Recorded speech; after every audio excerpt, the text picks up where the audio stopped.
Assalamualaikum warahmatullahi wabarakatuh. Good morning, my friend. How are you today? Nice to meet you. Apa yang kamu lakukan, Semut? Kami sedang membawa persediaan makanan. Kami harus bekerja sama untuk membawa donat ini. Oh, begitu. Hebat kalian. Pekerjaan seberat apapun pasti menjadi ringan jika dikerjakan bersama.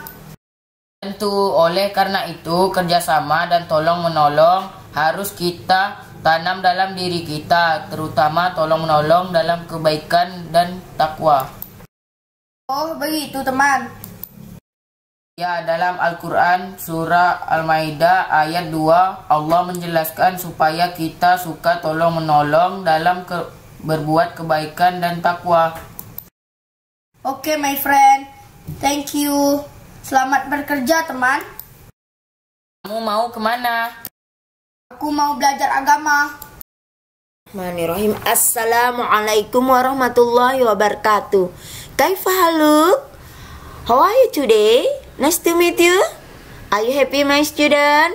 I wish you always be happy.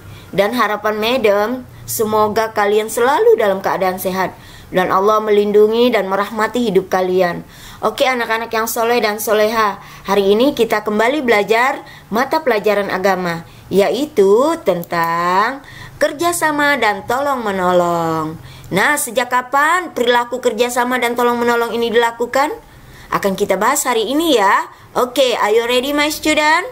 Nah, sejak zaman dahulu, manusia saling membutuhkan antara satu dengan yang lain.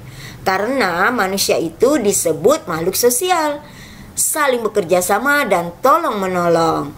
Oke, anak-anak. Nah, kita bahas lebih dahulu di zaman Rasulullah ya.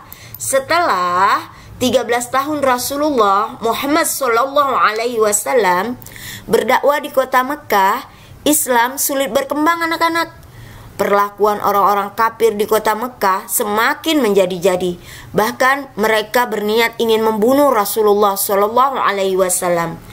Melihat kondisi ini, akhirnya Rasulullah dan para sahabat hijrah, yaitu melakukan perjalanan dari kota Mekah ke kota Madinah yang berjarak sekitar 480 km. Inilah pertama kali penduduk kota Madinah, Yasrib, melakukan kerjasama dengan Rasulullah dan para sahabatnya. Nah, beliau dan para sahabat sesampai di kota Madinah, disambut hangat dan gembira oleh penduduk Madinah. Mereka menyiapkan semua keperluan Rasulullah dan para sahabat. Oke, my student. Dengan demikian, ada dua kaum pada saat itu, yaitu yang pertama kaum Muhazirin yang datang dari kota Mekah, orang-orang yang berhijrah, dan yang kedua kaum Ansor yang memberikan pertolongan kepada Rasulullah dan para sahabat. Nah, anak-anak, oleh karena itu kerjasama sangat baik dan bermanfaat. Selain meringankan beban hidup yang sulit dan berat, juga akan mudah mencapai tujuan dan mempererat silaturahmi. Oke, nah ada beberapa kerjasama yang dapat kita lakukan dalam kehidupan sehari-hari, seperti menjaga keamanan lingkungan bersama, memperbaiki jalan, membangun masjid, mengatasi banjir, dan kesulitan lainnya. Dengan bekerja sama akan menghemat tenaga, waktu, dan bahkan biaya. Oke, my student, do you understand? Selanjutnya, yang akan kita bahas adalah tolong-menolong, anak-anak. Nah, tahukah kalian apa itu tolong-menolong? Tolong-menolong dalam bahasa Arabnya adalah ta'awun. Sedangkan menurut istilah, pengertian ta'awun adalah sifat tolong-menolong di antara sesama manusia dalam hal kebaikan dan takwa. Nah, jadi tolong-menolong merupakan perilaku yang harus ditanam dalam diri kita. Kita tidak boleh egois, yaitu mementingkan diri sendiri dan tidak mau peduli dengan orang lain. Karena dengan tolong-menolong, beban hidup kita menjadi ringan. Di samping itu, segala persoalan terselesaikan dengan mudah.